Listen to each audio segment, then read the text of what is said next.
Show start होने से पहले टिकट कटाओ, सब्सक्राइब करो और बेल आइकॉन दबाओ। This is a national issue. National issue? सही बात है, महंगाई की वजह से ही तो कपड़े अफोर्ड नहीं कर पा रहा बेचारा। I don't know how many people will understand that thing. एक सेकेंड, अंडरस्टैंड क्या करना है मैडम? फिजिक्स का लॉ थोड़ी है, पिछवाड़ा है उसका।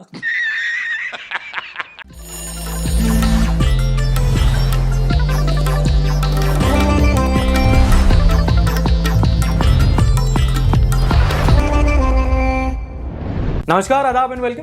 दिस इज सार्थक and you watching the Sunday show. News की बात एंटरटेनमेंट के साथ। कितनी विपत्ति है कि इकोनॉमी के कपड़े फट जाएं, किसी को फर्क नहीं पड़ता। एक सेलिब्रिटी के कपड़े उतर जाएं तो मीडिया जनता पागल हो जाती है। लोगों के पास कपड़े खरीदने के पैसे ना हो कोई दिक्कत नहीं, लेकिन एक सेलिब्रिटी अपने कपड़े उतार दे तो it becomes national issue. Ranveer Singh ने नंगू पुंगू होके कहां, कैसे, कब, क्या फोटोशूट कराया था, ये हम पिछले हफ्ते जान चुके थे। अब इस हफ्ते क्या हुआ कि एक एनजीओ ने आईपीसी की कुछ धारा का हवाला देते हुए ये एक एफआईआर की है कि जो रणवीर सिंह का फोटोशूट है उनकी फोटो से महिलाओं के सेंटिमेंट्स हर्ट हुए हैं। Okay, first, women are going McDonald over his photo, they are loving it. हम लोगों को भी आंखें सेकने दीजिए ना। सेकेंडली, आदमी के न्यूड पोस्ट करने से वुमेन के सेंटिमेंट कैसे हर्ट हो रहे हैं ये मुझे समझ में नहीं आ रहा। कोई सेंस है इस बात की? It's like saying my train got late because there was traffic on the road.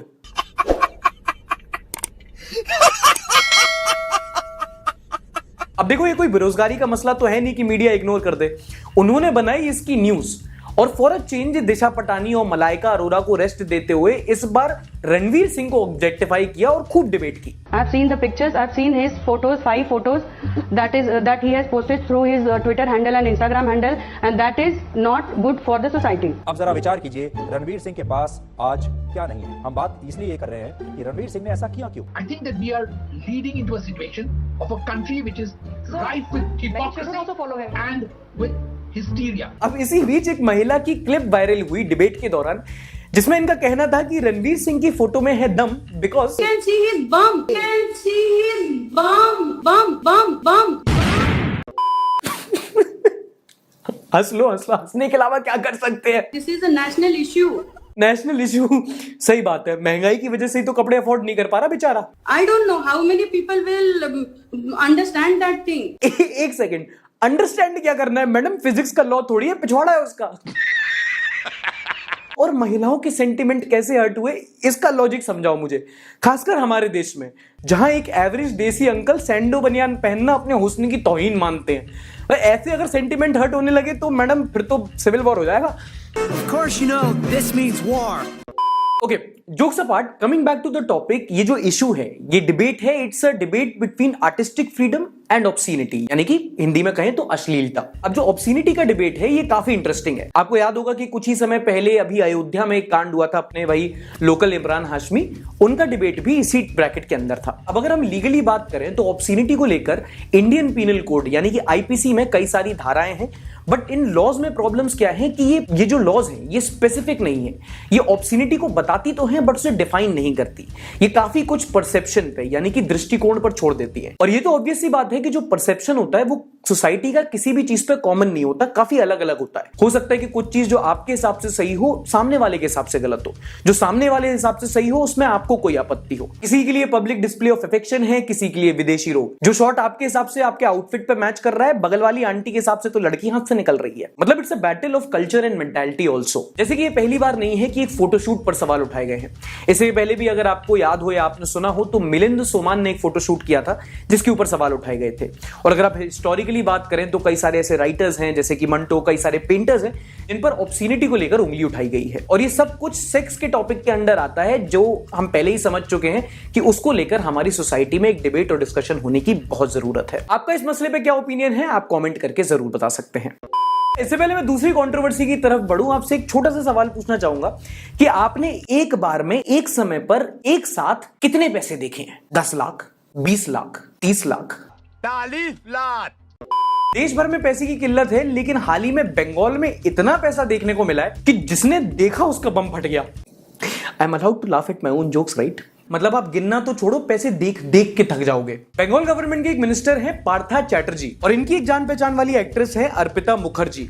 जिनके घर पर जब ईडी की रेड हुई तो इतना पैसा मिला है कि ईडी वाले गिन गिन के परेशान हो चुके हैं। पैसे गिनने की मशीन कम पड़ गई है। इतने नोट मिले कि बक्से भरते गए और इन बक्सों को भरने के लिए जब एक ट्रक बुलाया तो वो ट्रक भी भर गया। जब इनके एक फ्लैट पर रेड हुई तो 20 करोड़ से ज्यादा कैश निकला। फिर पता चला कि इनको एक और फ्लैट है और जब वहां रेड हुई तो वहां और ज्यादा पैसा निकला। What the fuck. मतलब जितना पैसा इनके फ्लैट के बाथरूम से मिला है ना, एक बैंक की ब्रांच इनके कमोड के बगल में खोली जा सकती थी। इनकी टॉयलेट में नोट भरे हैं यार।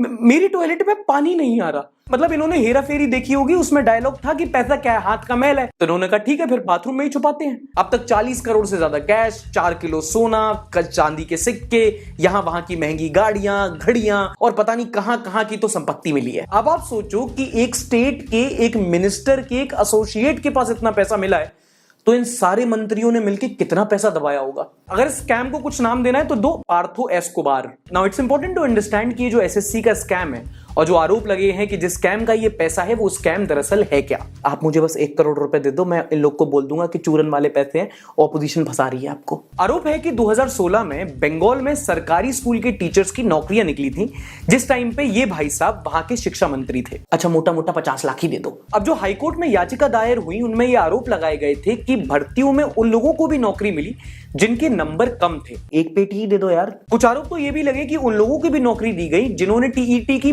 परीक्षा ही नहीं दी थी। अच्छा ना आपकी ना मेरी, 1000 रुपए ही दे दो, दोस्त की उधारी चुका दूंगा। उसके बाद हाईकोर्ट ने जांच बिठाई, सीबीआई ईडी इन्वॉल्व हुई और टीएमसी के इस नेता का भांडा फूट गया। करप्शन के साथ साथ कंजूसी का भी इल्जाम लगाओ इन पे। Now moving on to the news of the week। और इससे पहले हम आगे बढ़े, आपको मंकी पॉक्स वायरस के बारे में जानना थोड़ा जरूरी है क्योंकि हाल ही में इसके इंडिया में भी कुछ केसेस निकल चुके हैं और अब तक 75 ऐसी कंट्रीज हैं जिसमें मंकी पॉक्स के केसेस पाए जा चुके हैं। और हाल ही में WHO यानी कि वर्ल्ड हेल्थ ऑर्गेनाइजेशन ने इसको public health emergency of international concern भी घोषित किया है। और ये एक बड़ी बात है क्योंकि इसके पहले ये सम्मान जिस वायरस को मिला था उसका नाम था कोरोना वायरस, और उसके बाद जो हुआ उसके बाद तो आप जानते ही हैं। अब हालांकि मंकी पॉक्स भी कोरोना की तरह ही एक कंटेजियस डिजीज है, लेकिन डरने की बात नहीं है, बताता हूं क्यों। पहला तो ये कि ये कोरोना की तरह नई डिजीज नहीं है, ये पहले भी था और ये उतना कंटेजियस नहीं है। इसमें थोड़ा एक्सपोजर ज्यादा चाहिए होता है, like skin to skin contact. दूसरा ये कि ये कोरोना की तरह म्यूटेट उतनी जल्दी नहीं होता। और इंटरेस्टिंगली एक लंदन बेस्ड स्टडी ने जब 600 पेशेंट्स को एग्जामाइन किया तो उनमें पाया कि 98% उनमें से ऐसे थे जो या तो होमोसेक्सुअल थे या बाइसेक्सुअल लोग थे, जिनकी संख्या उतनी ज्यादा नहीं होती समाज में। कहने का मतलब ये कि अगर कोई फियर मॉन्गरिंग कर रहा है मंकी पॉक्स को लेकर, अगर आपको सुनाई दे रहा है कि बहुत खतरनाक है, दोबारा से लॉकडाउन लग जाएगा, तो डरने की उतनी बात नहीं है। ये सारे फैक्ट्स हैं, इनके जो एट्रीब्यूशन है वो मैंने लिंक्स डिस्क्रिप्शन में दे रखे हैं। और दूसरी बात ये है कि बाकी वायरस साइड में, अगर इंडिया में सबको अगर किसी चीज से सबसे ज्यादा खतरा है तो वो है मीडिया वायरस। थोड़ी मर्यादा रखिए। इस हफ्ते की सबसे बड़ी और सबसे दुखद खबर आई गुजरात से, जहां पर हूच शराब पीने के बाद लगभग 40 से ज्यादा लोगों की मौत हो गई। In a dry state of Gujarat, 30 people have been killed after consuming hooch. That's our other big story tonight. Most of the victims are breadwinners and their families are now demanding justice. Now, point to be noted, अगर आपको नहीं पता तो गुजरात एक dry state है, मतलब यहाँ के लोकलाइट्स को दारू नहीं मिलती, बैन है वहां पर। सेकेंडली, कई शहरों में होता क्या है कि अगर आपने भी अपने शहर में कभी नोटिस किया हो तो कुछ जगह पर कच्ची शराब मिलती है। जैसे बिहार में महुआ होता है ना, वैसे यहाँ हूच मिलती थी, जिसे पोटली भी कहा जाता है इन लोकल लैंग्वेज। अब हूच में प्रॉब्लम क्या है कि इसमें मिथाइल अल्कोहल नाम का एक केमिकल मिलाया जाता है जो ह्यूमन बॉडी के लिए बहुत पॉइजनस है, बहुत हार्मफुल है और कई केसेस में तो कई लोगों की ऑलरेडी मौत भी हो चुकी थी। लेकिन अब जब 40 लोगों की एक साथ मौत हुई है और कई क्रिटिकल कंडीशन में है तो मामले ने तूल पकड़ लिया है। पुलिस हरकत में आ चुकी है। मामले के बाद लगभग 200 लोगों को अरेस्ट किया जा चुका है, एसपी का ट्रांसफर हो चुका है, कई सारे ऐसे पुलिस ऑफिसर्स हैं जिनको सस्पेंड किया जा चुका है और जनता अब सीरियस एक्शन की मांग कर रही है। अगली दुखद खबर आती है राजस्थान से, जहां पर एक ट्रेनिंग एक्सरसाइज के दौरान मिग-21 फाइटर एयरक्राफ्ट क्रैश कर गया, जिसके बाद 2 आईएएफ पायलट शहीद हो गए। जो शहीद हुए उनका नाम था विंग कमांडर एम राणा और फ्लाइट लेफ्टिनेंट अद्वितीय बाल। नाउ यहां जानना जरूरी है कि जो एयरक्राफ्ट क्रैश हुआ है मिग-21, इसको इनफेमसली फ्लाइंग कॉफिन भी कहा जाता है क्योंकि ये बहुत ज्यादा क्रैश प्रोन है। ये ओरिजिनली एक रशियन एयरक्राफ्ट है जो 1960 में भारतीय एयरफोर्स में इंजेक्ट हुआ था और 1970 से इस एयरक्राफ्ट से रिलेटेड 400 से ज्यादा घटनाएं हुई हैं, जिसमें हमने कई सारे आईएएफ पायलट्स को खोया है। और इसी बात को मद्देनजर रखते हुए इस हफ्ते इंडियन एयरफोर्स ने भी कहा है कि अब वो 2025 तक इस एयरक्राफ्ट को एयरफोर्स से रिटायर कर देंगे। इसका मतलब कि और जो एडवांस एयरक्राफ्ट्स हैं जैसे कि सुखोई हो गया, उनको यूज किया जाएगा और मिग-21 का इस्तेमाल बंद कर दिया जाएगा। अगली कुछ इंपॉर्टेंट न्यूज है हमारी इकोनॉमी और फाइनेंस से रिलेटेड, एक एक करके बताता हूं। एक यूनाइटेड नेशंस रिपोर्ट ने बताया है कि लगभग $90 बिलियन के फॉरेन रेमिटेंसेस के साथ इंडिया वर्ल्ड का टॉप रेसिपिएंट है। फॉरेन रेमिटेंस बेसिकली वो पैसा जो विदेश में रह रहे भारतीय पैसा कमाकर घर भेजते हैं, और ये बहुत जरूरी होता है क्योंकि टफ टाइम्स में, जैसे कि पेंडेमिक में बाहर से पैसा आता है और कंज्यूमर स्पेंडिंग बरकरार रहती है, जिससे देश की इकोनॉमी को काफी फायदा होता है। कैश है तो ऐश है, इसमें बताना क्या है। नोटिसेबली सबसे ज्यादा जो रेमिटेंस आए वो आए यूनाइटेड स्टेट्स ऑफ अमेरिका से। उसके बाद जिन कंट्रीज का नंबर आता है वो है यूएई यानी कि यूनाइटेड अरब एमिरेट्स और सऊदी अरेबिया। अगली खबर है टैक्स से रिलेटेड, मतलब कि डायरेक्ट टैक्स, इनडायरेक्ट टैक्स, और वो ये कि इस साल के पहले क्वार्टर में केंद्र सरकार ने 7 लाख करोड़ का टैक्स कलेक्ट किया, जो पिछले साल के मुकाबले 24% यानी कि 24% ज्यादा था। और इसकी एक बड़ी वजह यह भी है कि इस साल लॉकडाउन के बाद इकोनॉमिक रिकवरी देखने को मिली है और पैसा मार्केट में वापस आया है। अब सरकार के पास टैक्स की कमाई आना जरूरी है क्योंकि ये पैसा डेवलपमेंट वर्क्स में यूज होता है, आपके एजुकेशन में, हेल्थ केयर में यूज होता है, और अगर ये पैसा नहीं आएगा तो अखबार की फ्रंट पेज में बड़े बड़े ऐड कैसे छपेंगे। हाँ, जो हर त्योहार में दैनिक जागरण पे नेता लोग हार्दिक शुभकामनाएं और आभार व्यक्त करते हैं ना, वो एड स्पेस आप ही के पैसे से खरीदा जाता है। और अगली बड़ी खबर आ रही है स्पोर्ट्स की दुनिया से, जहां पर बर्मिंघम में हो रहे इस साल के कॉमनवेल्थ गेम्स में मीराबाई चानू ने इंडिया के लिए इंडिया का पहला गोल्ड मेडल जीत लिया है। मीराबाई चानू की 49 केजी की वेट लिफ्टिंग कैटेगरी थी। सिर्फ यही नहीं, इनके साथ इंडिया ने 2 और मेडल जीते हैं और दोनों वेट लिफ्टिंग कैटेगरी से ही हैं। संकेत सारगर ने सिल्वर जीता और गुरुराज पुजारी ने अपने इवेंट में ब्रॉन्ज हासिल किया है। अब बढ़ते हैं उस सेगमेंट की तरफ जिसे हम कहते हैं नॉनसेंस न्यूज। Nonsense! मतलब कि वो न्यूज जो न्यूज तो होती है बट समझ में नहीं आता कि क्या है ये, क्यों है ये, क्या खबर, हाँ मगर जो भी है न्यूज तो है। हम मालूम है तेरे बाप को मत सिखा, चल। अच्छा, आपको शोले का वो सीन याद है जिसमें धर्मेंद्र पानी की टंकी पे चढ़ जाता है?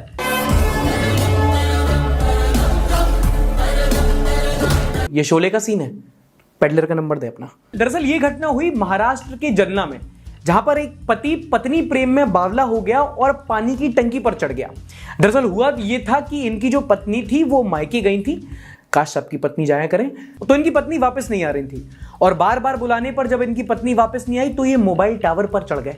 इंस्पेक्टर साहब बता रहे हैं अगर शाम तक हमारी मेहरारू हमारे घर ना लौटी तो लड्डू गोपाल कसम इस टावर का सिस्टम खराब कर देंगे, कोई भी अपनी मैडम से बात नहीं कर पाएगा।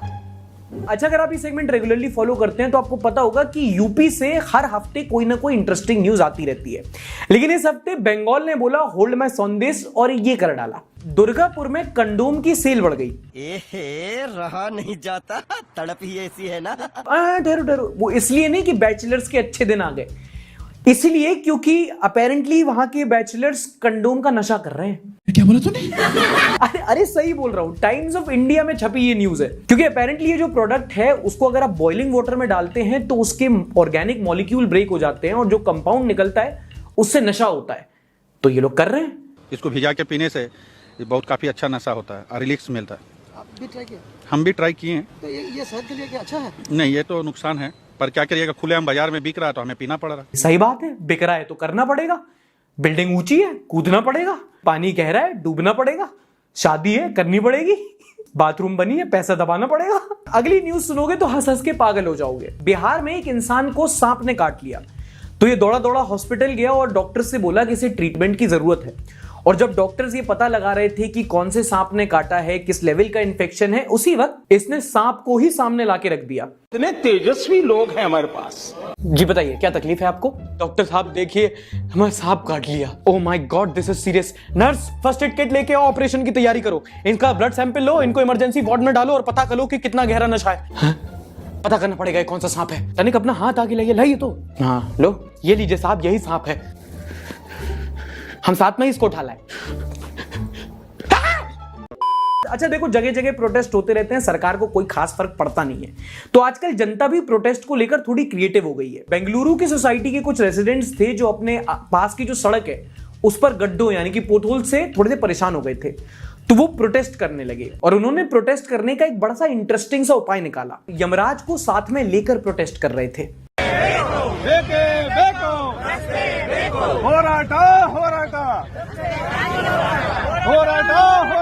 मतलब ऐसे प्रोटेस्ट देखने में मजा आता है जहां जनता भी क्रिएटिव हो जाती है, और क्योंकि जनता क्रिएटिव हो गई होती है तो मीडिया कवरेज भी मिलता है। छत्तीसगढ़ के एक बीजेपी एमएलए ने कुछ ऐसा कहा है कि देश भर के इंजीनियरिंग स्टूडेंट्स ने उनकी फोटो अपने वॉलपेपर और स्क्रीन सेवर में लगा ली है। इन्होंने कहा है कि अच्छा, just to remind you, MLA public elected representative, इनका कहना है कि अल्कोहल या दारू की बजाय लोगों को अब कैनबिस रिलेटेड प्रोडक्ट जैसे कि भांग का सेवन करना चाहिए, जिससे क्राइम कम हो जाएंगे। क्योंकि इनका कहना है कि जो भांग, कैनबिस, गांजा रिलेटेड सब्सटेंस का यूज करते हैं वो कहां ही क्राइम करते हैं, कुछ भी। नाउ यू माइट से कि एडिक्शन का क्योर एडिक्शन नहीं होता, और लॉ एंड ऑर्डर का सवाल डॉज करने के लिए नेताजी ये बकवास कर रहे हैं, but hear me out. Netaji might make sense, क्योंकि कोई भांग पीने के बाद अगर क्राइम करने का सोचेगा तो जब क्राइम करने जाएगा तो बहुत बड़ी पॉसिबिलिटी है कि वो क्राइम भूल जाएगा। ये संजू हरामखोर, आज इसका तो मैं मर्डर कर दूंगा। इसके घर जाऊंगा, इसके बाप से बोलूंगा कि बाहर निकाल अपने किसको करना था, क्या करना था अपन को,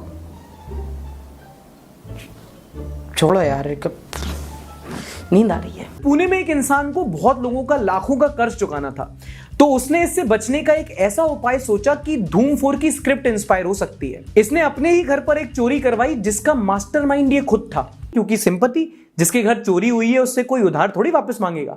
चलो, इसने कम से कम एफर्ट तो लगाया। मेरे दोस्त तो वो भी नहीं कर रहे, जो उधार लेके बैठा है वो बैठा ही है। मध्य प्रदेश के एक व्यक्ति को बिजली से नहीं बल्कि अपने बिजली का बिल देखकर करंट लग गया। ये लिटरली और मेटाफोरिकली 100% सच है। दरअसल ग्वालियर की फैमिली है जिनका हाल ही में 1 महीने का बिजली का बिल आया 3,500 करोड़ रुपए। क्या बोला तूने? यस, अपेरेंटली बिजली विभाग पूरे शहर का कनेक्शन एक ही घर के मीटर से दे रहा था। 3,500 करोड़ रुपए। ये अमाउंट इतना बड़ा था कि परिवार का एक मेंबर तो बिल देखकर ही बीमार पड़ गया। बाद में बिजली विभाग ने कहा कि ये एक ह्यूमन एरर की वजह से हुआ है, और एक करेक्टेड 1,300 रुपए का बिल परिवार को थमा दिया। कितना बिल आया भैया?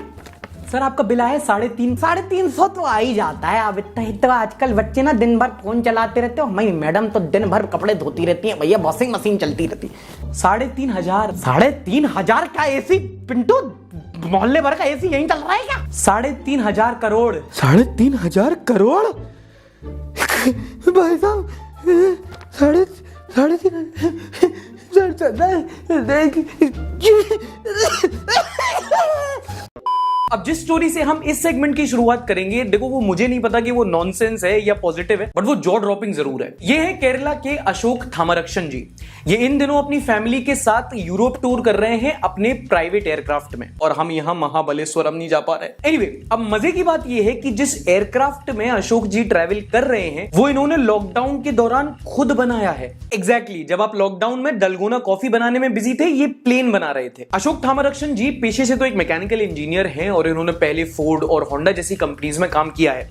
ये एयरक्राफ्ट जिसमें ये आजकल ट्रैवल कर रहे हैं, ये इन्होंने 18 महीने के दौरान बनाया था, और इसे बाद में इसका नाम भी अपनी बेटी के नाम के ऊपर यानी कि जी दिया रखा। इस मैकेनिकल इंजीनियर ने अलग अलग कंट्रीज से पार्ट इंपोर्ट किए, कुछ यूट्यूब से सीखा, कुछ अपनी एक्सपर्टीज लगाई, और इस प्लेन को खुद असेंबल किया, जिससे अब ये अपनी फैमिली के साथ यूरोप टूर कर रहे हैं। मोदी जी ने सही कहा था, इतने तेजस्वी लोग हैं हमारे पास। मैं डलगोना नहीं बनाता था, ठीक है, मेरा इतना फ्री टाइम नहीं है मेरे पास, मैं लूडो खेलता था। अगली 2 स्टोरी काफी इंस्पिरेशनल है, एक के बाद एक बताता हूं। पहली स्टोरी मिली है लखनऊ की प्रतिमा तिवारी से। इन्होंने इस साल अपने ISC 12th के बोर्ड एग्जाम में 97% लाए हैं। नाउ आई नो मार्क्स सब कुछ नहीं होते, और जिसके अच्छे मार्क्स नहीं आए उसको लो फील नहीं करना है, बल्कि इस लड़की से ढेर सारी इंस्पिरेशन लेनी है। और वो इसलिए क्योंकि प्रतिमा ने ये तब किया जब ये एक हॉस्पिटल में एडमिट थी और इनका कैंसर का ट्रीटमेंट चल रहा था। अगर आपको नहीं पता है तो कैंसर ट्रीटमेंट का जो प्रोसेस होता है वो काफी ज्यादा हेक्टिक होता है, काफी पेनफुल होता है, क्योंकि कीमोस वगैरह चलते हैं, काफी ज्यादा लोग आके विजिट कर रहे होते हैं, और इस सब के बीच इस लड़की ने अपनी पढ़ाई कंटिन्यू करी, और इसके मार्क्स आज सबके सामने हैं, और अब प्रतिमा आगे जाके खुद एक डॉक्टर भी बनना चाहती है। अगली कहानी भी आपको बहुत मोटिवेट और बहुत इंस्पायर करेगी। अंग्रेजी में कहावत है, nothing worth having comes easy. इस आदमी का नाम है टाइलर कोहेन। ये सैन फ्रांसिस्को का है, अमेरिकी है, और इसका एक गोल था कि ये गूगल कंपनी में जॉब करे। ट्राई किया, सिलेक्ट नहीं हो पाया, फिर ट्राई किया, फिर सिलेक्ट नहीं हो पाया, फिर ट्राई किया, फिर सिलेक्ट नहीं हो पाया, और इसने 39 टाइम्स बाद रिजेक्शन झेला। 39 टाइम्स। लेकिन ये ट्राई करता रहा, और 40वीं बार फाइनली अपनी जॉब में सिलेक्ट हो गया। विच टेल्स अस कि if you really want something just keep trying, मतलब कर्म करते रहो, फल की चिंता मत करो, वो वैसे भी बहुत महंगे हैं, मतलब ट्राई करते रहो, सक्सेस कभी ना कभी मिल ही जाएगी। हेलो श्रुति, अब तो हाँ बोल दो, मैंने गुटखा खाना भी छोड़ दिया मम्मी कसम। हेलो, अनब्लॉक तो कर दो।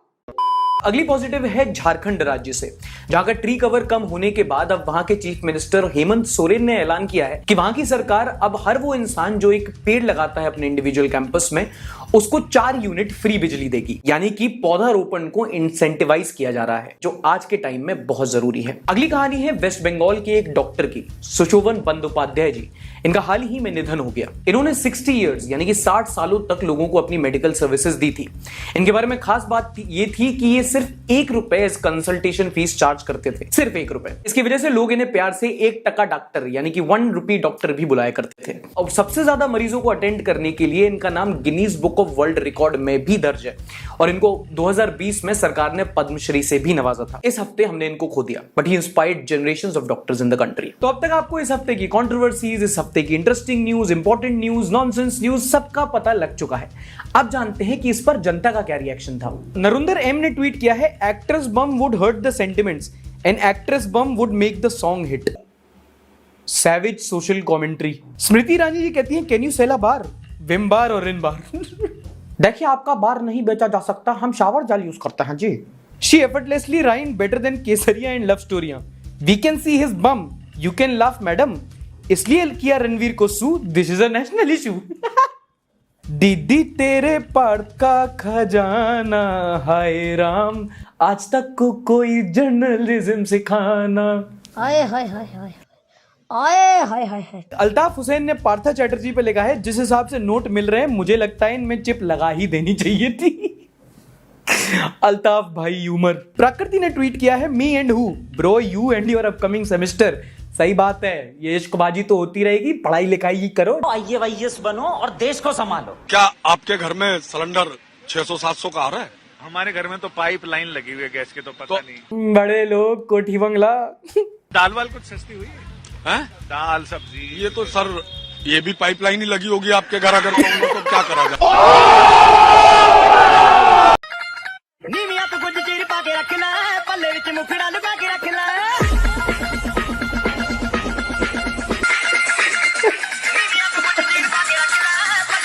भाई देख लो, तुम भी सेंचुरी बना लो, वरना तुम्हारे नंगे होने के दिन आ रहे। No offence. My dad uses his most softest tone when he wants to ask something about his mobile.